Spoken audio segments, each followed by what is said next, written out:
All right, let's dive in.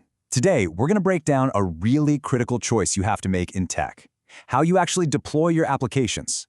And as you'll see, this one decision, it affects everything, from your budget and how much control you have, all the way to your ability to grow.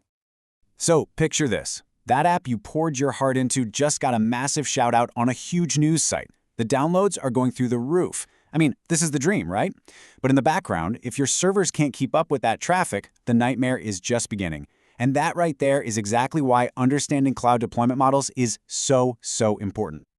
You know, it wasn't that long ago that handling a huge surge in traffic meant you had to physically buy more servers. You'd order them, wait for them to arrive, install them, configure them. It took weeks, and you had to pay a ton of money up front.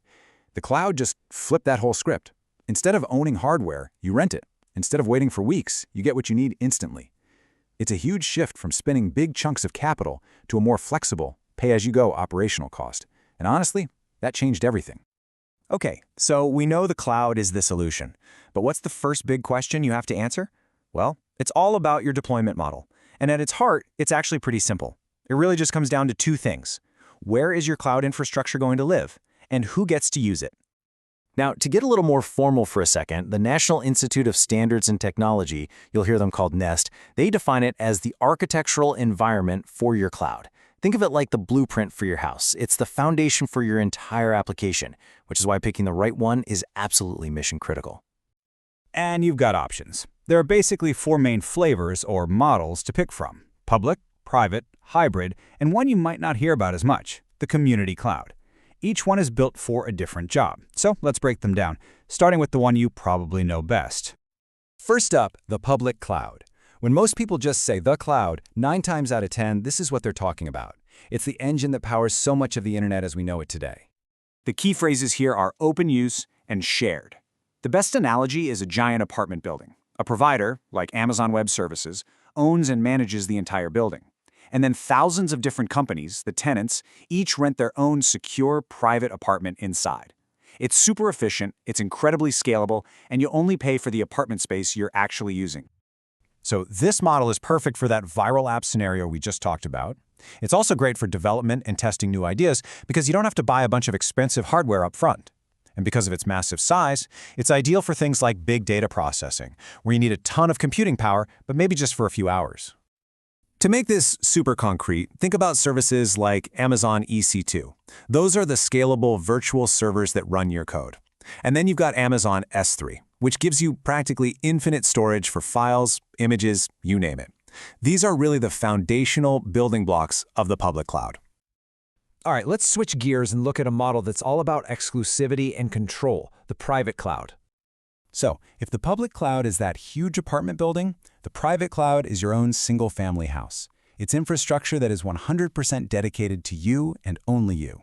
Now, here's a really important point. It can be in your own data center, or it can be hosted somewhere else. The key isn't the physical location, it's the total exclusivity. So why on earth would you choose this? Well, it all comes down to control. When you're handling really sensitive financial data, or you have to follow strict regulations like HIPAA for healthcare, you just need a level of isolation and fine-grained control that a shared environment might not be able to offer. And this is where things get really interesting, because the lines are starting to blur. You can use something called Amazon VPC to basically fence off your own private, isolated section of the public AWS cloud.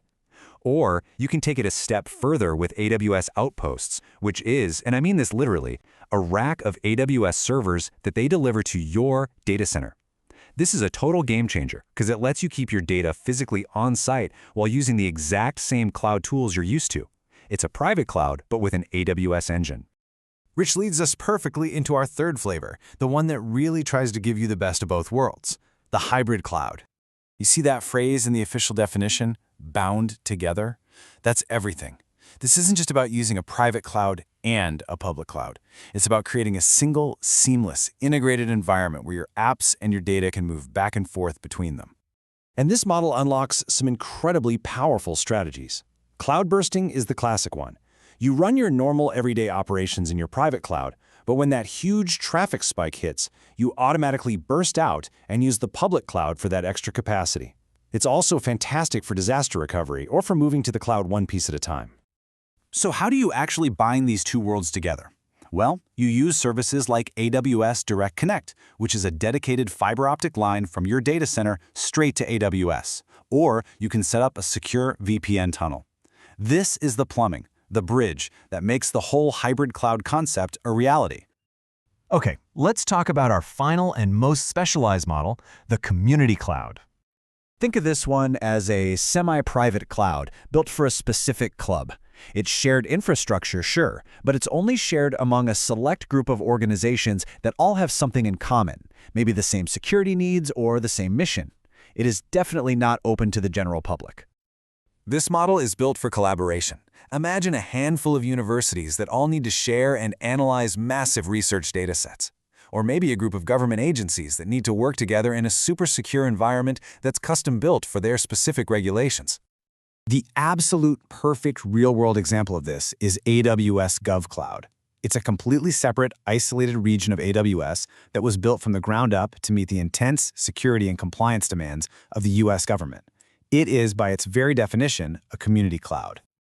Okay, so we've been through all four flavors. The big question is, how on earth do you choose the right one? Well, it all comes down to a fundamental trade-off between three really key things: how much control you need, what your budget looks like, and how much you expect to scale. This table really nails the key differences. With a public cloud, you get almost unlimited scale and that great pay-as-you-go cost model, but you give up some direct control. With a private cloud, you get maximum control. You own it all, but you're on the hook for everything, and your ability to scale is limited by the hardware you buy. And hybrid tries to find that middle ground, giving you flexibility, but, well, adding its own layer of complexity. There is no single best model. There's only the model that's right for your specific situation. And that really brings us to the final thought here. The choice you make today isn't necessarily set in stone for the next decade.